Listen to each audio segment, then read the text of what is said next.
halkaan waxay jeedin waa digir waaye waxaan ku abuuray caaga aan dhexdiisa hadda caagan ka soo dhex bixiyay fakaasa sidaas oo abuuran tahay wax cararan ma lahan waa ayada kaligeed muddo hal isbuuc ay sidaan ku noqotay tan kaleeto waa fasuuliya ama digir ama beebeshe ama digir galeed hadba sida u taqaanid fakaasa caagaas ku dhex abuuraysa ku dhex baxaysa caagaasna waa caaga watarka laga cabo wax yar oo dulduleed yar u sameeyay si hawo uga qaadato biyo yar ku shubay muddo hal isbuuc ay soo baxday waana digirtaas oo weyn kana waa digir yar yar caagaas ka soo dhex bixiyay hadda waxaan rajeynayaa inaan meeshan ku daro halkan meeshan ka baxay waa barandho wadankeena barandho laguma abuuro sababtoo ah waxaan lagu yiri Soomaali barandho kama baxdo dadkeeni horena ma arag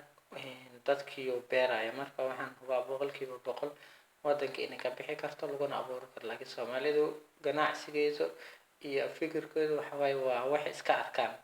waa in garad waxay dadka kale ka arkaan weli maysan arag deriskooda oo barandho abuuraya haddii arki lahayn way abuuri lahaayeen waxyaabo badan oo wadanka laga soo saari karo ayaa dibadda laga keenaa sabab looga keenana lama garanayo nin walba waxa uu fudud inuu dibadda tago China toon ka keeno wadankana toon laga abuuri karo marka taas waa nasiib daro jiilkeena cusub waxaan rajeynaynaa inay beera iyo wax badan oo horumar leh wadanka ku soo kordhiyaan dad badan oo aqoon leh waa la kulmay oo cilmiga beeraha bartay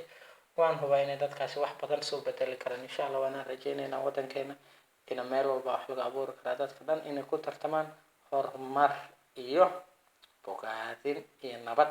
aysan ku tabartamin reer hebel anagu wasiir baa leenahay madaxweynuhu waa shakhsi qoys uu leeyahay qoyskiisu maamulanaya qoyskiisa jaamacada iyo nolol iyo wax walba u helaya laakiin dadka masaakiinta dan uguma jirto inay siyaasad iyo siyaasi ka daba ordaan beeraha la fasho. Wassalaamu calaykum waraxmatullaahi wabarakaatuh.